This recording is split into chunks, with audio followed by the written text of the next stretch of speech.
If you want to get better FC24, come join the Neil Guides FC School Patreon series. If you don't get better after 1 month, we'll refund your money. That's the Neil Guides guarantee. Link is down below in the description. Check it out. Okay, what's going on, guys? Neil Guides here. Welcome back to the video. This is TekkZ Tactics. This is the one that I believe you won the tournament with. This is pro player TekkZ Tactics. Now, first of all, I'll say go watch his video. His content is really evolved, and it's actually a really good video where he explains about play styles, what players he uses, why and where. I'm not going to go over that because that's his content, so go check out his channel down below where he goes through the full tactics and instruction and tells you what players to use and where. But I'm going to go through his tactics, go show you a gameplay example, and then show you what I would change for the average player. For someone like yourself that maybe not the TekkZ caliber, but maybe you want to play like his style and do what he wants to do. So he does play the 4-3-2-1. What a guess, the most meta common formation that you see now amongst all the pro players. These are tactics he's using balanced defensive style, 35 width and 65 depth. So you're not delving into the auto offside territory. Quite a narrow defense, a bit more of a low width than you see quite naturally. It's quite similar to my 5-back setup, actually, one of these. He's got the build-up play on balanced, how would you guess? And of course, the chance creation on direct passing. Use a width of 40 and 7 players inside the box. We have difference for me because I normally use about 45. Sometimes I delve a bit higher depending on how I do play. But of course, I use hug the sidelines. And then the corners and 7 players inside the box and the corners and free kicks. You can use exactly whatever you want. Now, as I said to you, go check out his tactics video. He does his video, he does some really good explanations on, he chooses why here, why he uses Xavi inside his team, why he has a player on long ball and stuff like that. So he's got his striker on stay central, getting behind his main striker. His right striker has got stay central, getting behind and come back in defense. And his left striker he's got on stay central. He doesn't put getting behind, similar to his old tactics as well. Very, very interesting. Maybe it's the way that he plays. He never actually mentions it on the video.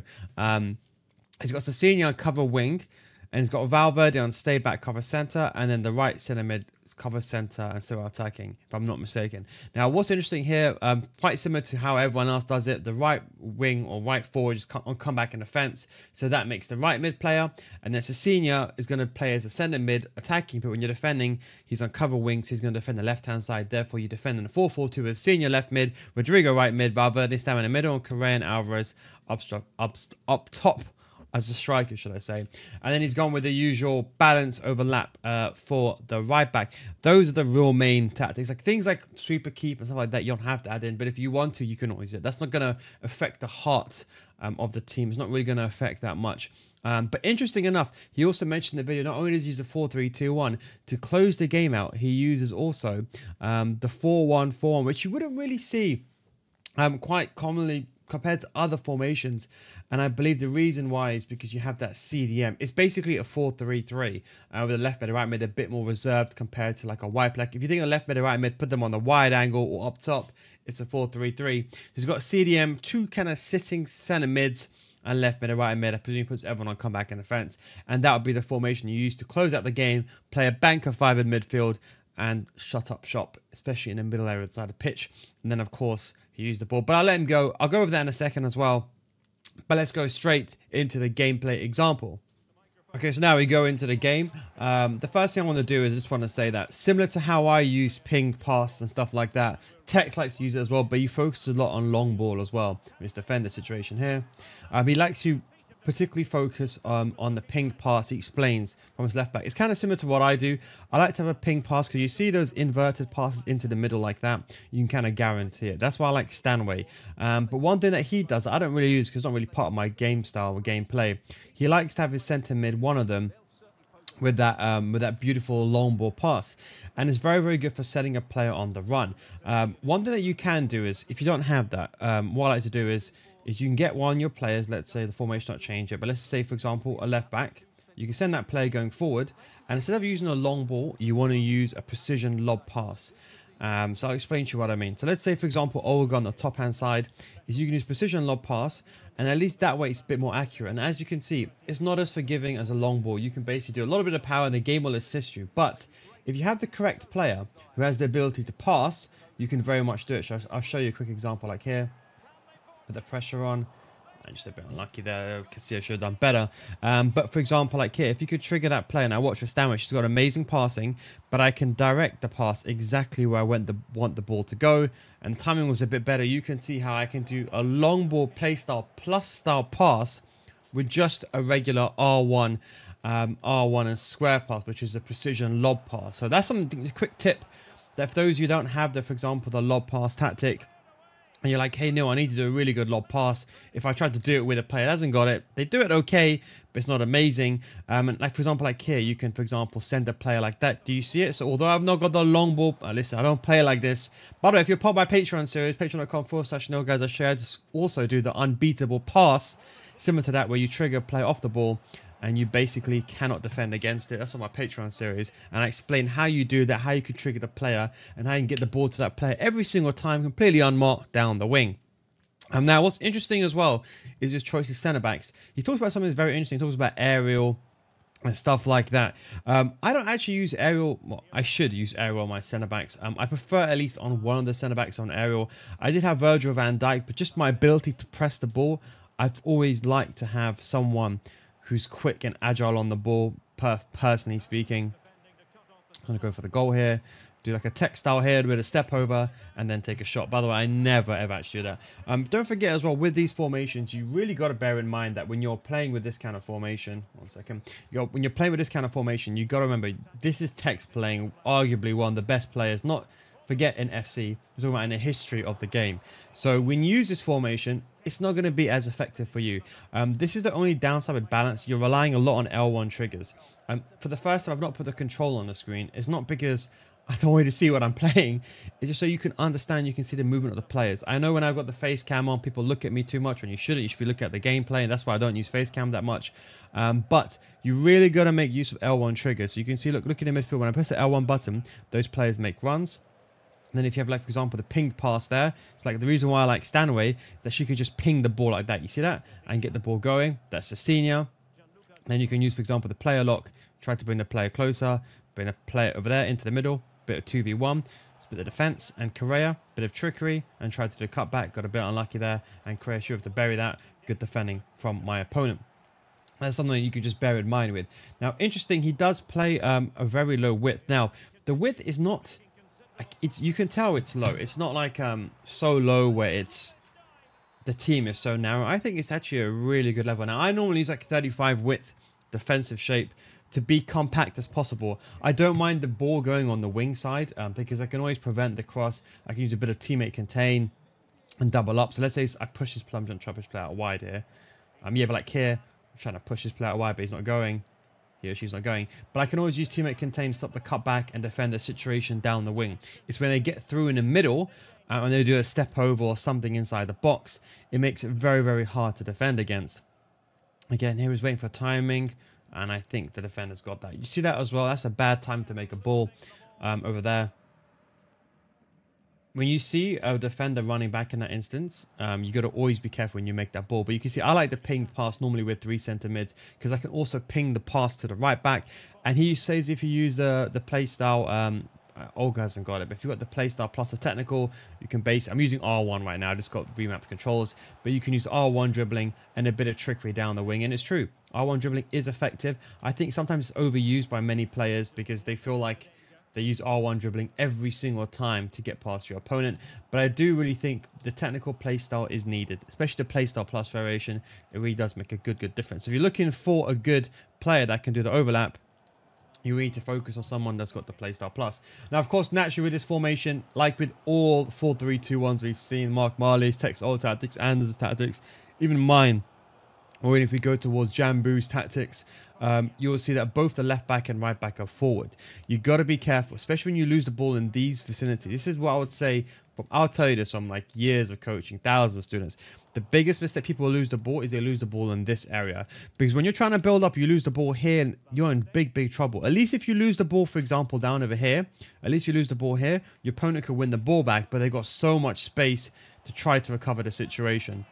So that's the ability. If you lose the ball in your own half, you're going to get turned over quickly. Just like in real life, players out of position, your defense is not in shape, but especially because you got a right back going forward, that player hasn't got time to come back and reunite and keep the line back in shape. So you got to be very careful here with losing the ball, especially on the right hand side, because if you got someone like Olga or your right back making a run, if you can't make that pass, don't take a risk. You can see I tried to precision lob pass there, very good style. I don't know why Olga actually stopped in her tracks. They should have kept running.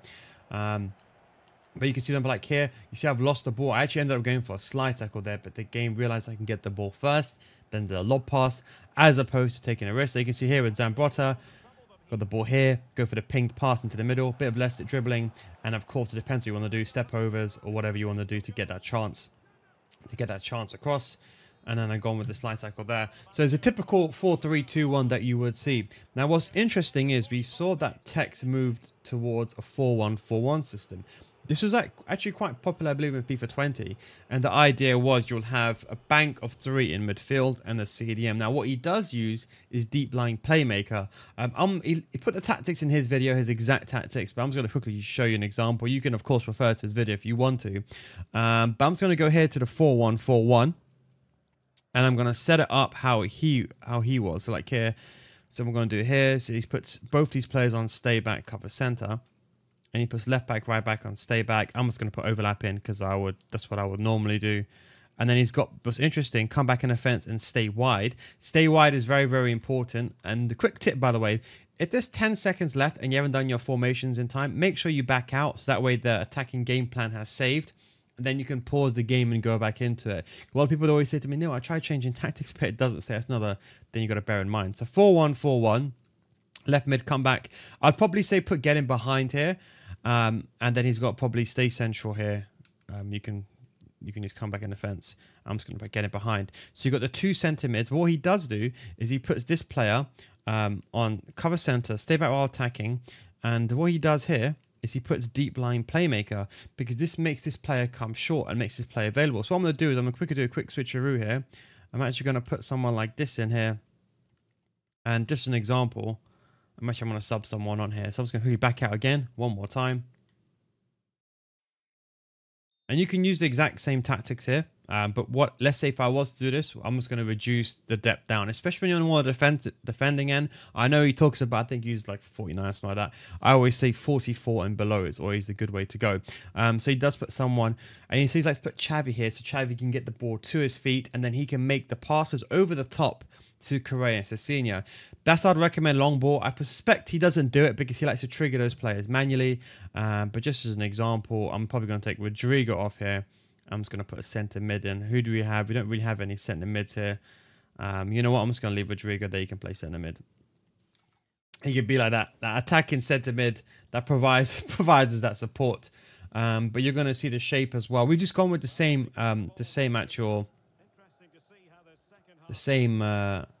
width that he did propose earlier on a 4-3-2-1. And see, look, again, less dribbling is key. This is the key to get out of these tight situations. Less dribbling, and you can see just going to that ping pass. Right now, we just converted to a 4-4-2 temporarily. This should be changed in a second. And interesting, he's got both the left back and right back on stay back while attacking, so hence you don't get counter attacked. And I don't want this opponent to leave, so I don't want to score another goal here, because normally when I pause the game about 3 times, it can very much infuriate someone. From a tactical standpoint, a lot of people do that. But I'm not going to suggest that. So you can see here, look, you got a 4-1. See how Stanway is in that position, occupying that space. So you can see, look, we got a midfield of 5. You see that? You got the 5 in midfield. But Stanway, you see how she's cutting in, getting into these positions to come short? Do you see how she's coming towards the ball carrier? So she's making herself available. That's the benefit of deep line playmaker. And I believe TekkZ plays deep line playmaker with both CDM sometimes, even in his 4-2-3-1. Of course, it's more of a high skill strategy because when those players are like, see Stanway moved out of position, you can kind of think of it like a Busquets style, making herself available, that CDM making herself available. You can see when you're defending, though, it's not as effective as in if you have 2 CDMs. You can see, for example, there, almost got cut apart. Actually, I did get cut apart, to be fair. So that's something you got to be careful, because although she makes herself available in these positions to pass the ball to, TekkZ mentions that he uses Xavi there to make himself available for the passes. And I presume he does something like this, and let's say Xavi has a long ball pass there. I don't know why the referee didn't just play on there. But that's how he used it in that situation. But if you use both of them on deep line playmaker, although they come short, they could make themselves susceptible for the counter-attack. There's something just to bear in mind. But you can see when you're defending, you've got the compact 3 in midfield. But I think for the most average player here, of course, don't forget, TekkZ is, of course, one of the best players in the world. His positioning is 10-10. Forget instructions themselves. You can give him any tactics, any instructions. Of course, he's going to get the goal. But what's interesting to note here is that when he is doing it, He probably positioned those players manually himself because the player is top tier player, of course. But you may find yourself struggling in those situations. I'd recommend 2 CDMs, something like the 4-3-3 third variation, where you have 2 CDMs. And of course, let's say, I think that's Correa over there. By the way, that Correa card, but I just want to say what a fantastic card that Correa card is. Not that I play that kind of style of football, but if you can get the ball to Correa, I'm trying to bring him outside the box here, and you can do those finesse shots, unbelievable, honestly. It's like magic, it's like gold, but a very, very nice trick. But that's the benefit of having them both the left back and right back on stay back. You can see, look, both of those players, and you can see Stanley, I can easily right stick switch to as that CDM a defend much easier. It's much easier to defend in this formation. Out of formation, you can see both the left mid and right mid on stay wide as possible, making the pitch as wide as possible. To be completely honest, I'd probably recommend just using something like hug the sidelines anyway, which will replicate what stay wide does. Just another top tip. So I actually wouldn't use, so for those that are watching that are probably elite level plus, or I suppose anyone can really do it now, but hug the sidelines with this formation instead of stay wide might give you an option, because that way you can make the pitch wider and narrower when you want to, like a light switch. And I'm just going to show you an example of that Correa. I think I've already showed you before, but I'm going to try to get the ball. And you see when you lose the ball, you got that CM, that Stanway staying a bit more easier. I'm going to defend the situation here. And you can see, like here, I'm going to move the goalkeeper. And that was a good shot. I was expecting maybe my opponent that smart be there, maybe go to the near post angle, and I would have been in trouble. And you can see, look here, the 3 centimeters spread out. You can try to reduce the width a bit more as well, but like even I'm just going to show, I don't think I have any more pauses left. But even if you make the width, for example, 1, it's not going to make that much of a difference. You can try doing that, but it's not going to be ridiculous. He now only did that smart bit this time, and very, very unluckily did not get away with it. Get up, please. Thank you very much. As I said as well, like you can do the L1 trigger to the right mid. You can see I'm looking at the radar. Then I'm using a precision lob pass to time it to get the ball there. Then I can, distribute the ball away. And then I can get the ball going forward. And that's the benefit of having that CDM on. See how Stanway's popping up into these positions? So she's not actually playing a CDM. She's basically playing this role where she basically comes and provides support and comes short. So typically speaking, if you press the R1 button a lot, you like to call players to come short like this. Like saying, hey, Olga, come towards me. You might like this because Stanway, she automatically occupies this position. And then all you got to do is focus on L1 triggers. You can see like here, it's all about timing. And I try switching the player there because pass the ball to left back would have been offside. But you can see defensively, of course, I think for the average player, it will not be as sound, for example, as even a 4-2-3-1 would be. This is more, I would say, a possession based. Like let's say you're trying to waste time and you're coming towards the latter end inside the game and you're trying to waste time, for example, this is where this formation will really prosper because you have the CDM occupying that position. And let's say she's got a pinged pass, so I can do this. But like you could, for example, distribute the ball to your center mids and your CDM always popping up into those spaces. You see that? Making him or herself available. And that's the key thing. You can see when I get the ball over here, of course, she's not going to be there. But when I come like this, she puts herself in that position. And then, for example, I can then ping the ball around. And if I want to do a bit of trickery, and because I've broken this game, I can probably take a shot from here and score. But that is the tactic. You can see also when she's not out, when she's, of course, not coming close to CDM, that's offside, she does occupy still that CDM position, as you can see, just like that. So you can see it's only when you lose the ball and she's kind of moved into that position there, you have to be very much wary about it. I'm going to go for a slide tackle here again, and interception there, just predict that. And you can see when you bring the ball backwards here, you can see, look, she's making herself available.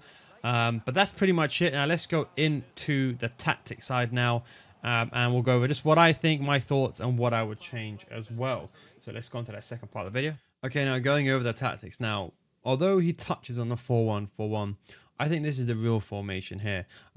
I used to use this quite a bit. There used to be another player, some of you may know him, he's not really that known, but he's a very good guy in the community. His name was Aubrey, he's a competitor. He used to play the 3-5-2 when I used to play the 3-5-2. And he used to use this formation to close the game out. And I believe MS Desara used it at one point as well. And that's when I kind of use it a bit more. This instruction, the deep line playmaker, actually makes the formation much better. And to be honest, maybe something I should revisit using this formation, but I think it's a very, very good formation. I may even put the width to 1, typically speaking, because I like the team to be as narrow as possible, but of course on the offensive end, maybe like a width of 70 to be as wide as possible. And that way you can compactly defend the middle. This is more of the winning. I know you say use this when he is winning. This is more of the key formation, I would say, in his tactical video. Something that you can take away. If you want something new, this is definitely the one to try out. Don't forget to check his video out for the play styles and stuff like that. And in regards to his 4-3-2-1, I think, look, let's be completely honest, it's a typical 4-3-2-1. There's only a slight different changes. He goes a bit more narrow width, and the depth is quite similar to mine. The width is +5. Look, is the average player going to know the difference between 40 width and 45 width? Let's be realistic. No, they're not going to know. I'm not going to sit here and paint some fantasy fairyland. Like I'm going to tell you, like usual, like how one width is going to somehow magically make your team play better, which is absolute nonsense, of course. Maybe for example, certain widths you can notice a difference. Like if you go from like 45 to 44, we know what EA have told us. The team change a lot, but generally speaking, most people will not notice this difference. You got direct passing and balanced build-up play. It's pretty much the same as it's always been. I think it's a very good tactic altogether. There's nothing really new here, but I think the way that he talks about it, and I really like his video. I remember, like, he's gone. This is more of an education video that he made, so I'll definitely recommend watching it. But he talks about why he doesn't use whip passing. I don't really use whip passing. I don't cross the ball, of course. But he explains why he doesn't use whip passing for the right back. But I'll leave that for him to explain, because at the end of the day, it's his video, and I don't want to take credit for what he said. But again, it's a very good formation. But I think really it's all about skill trumping. Thing I would say is with this, you see, I think TekkZ also did one as well. You got to put this player on getting behind. It's very, very important, I think, to have that player making that run in behind, unless you play a specific style. That is pretty much all that I would change here. And I normally just leave the striker on stay forward. Just personally speaking, this one you can leave unbalanced, but I like to always leave that player on stay forward as well, just because you have that outlet player. And as soon as you get the ball back, unless they maybe want that Correa to be a bit more, don't forget Correa's not going to come back to make a midfield 5. Maybe he'll just come back a little bit more. Maybe they want that trigger in behind. A lot of these things we don't really know, but I can just hypothesize why they may or may not do it. Or sometimes they just do it, and then a lot of pros, to be honest, they just try something out and it works. They just don't change it. But apart from that, that's pretty much it. I wouldn't really change anything else. I think it's a really good tactic. The typical 4-3-2-1. Again, it's really going to depend on your playstyle. If you're watching this and you're saying, hey, Neil, look, I'm a rank 5 player. If you use this, are you going to be a rank 3 player? Psychologically speaking, you might use formation, might get a few more wins. But in the general grand scheme, you're probably not. But I would say if you're like that 16, 17 win player, this is a really good formation. As I said, the main takeaway here is that 4-1-4-1. That's the main thing that I would say. But yeah, that's tactics. Don't forget to check out this video. Thank you very much for watching this video. Don't forget, if you want to get better at FC, you can come to my Patreon. So it's patreon.com/Neil, guys, where I talk about these formations and my defensive 4-3-3 third variation. That's on that video as well. And all that should be coming out on Friday, actually. But that's on that video as well. And don't forget, if you want to see how to do unbeatable precision lob pass through ball where you time it perfectly every single time, check that video out on my Patreon series. It's undefendable. Even the best player in the game can't defend it if you time it correctly. Anyway, guys, thanks for watching. Take it easy, and I'll catch you next time. Peace out.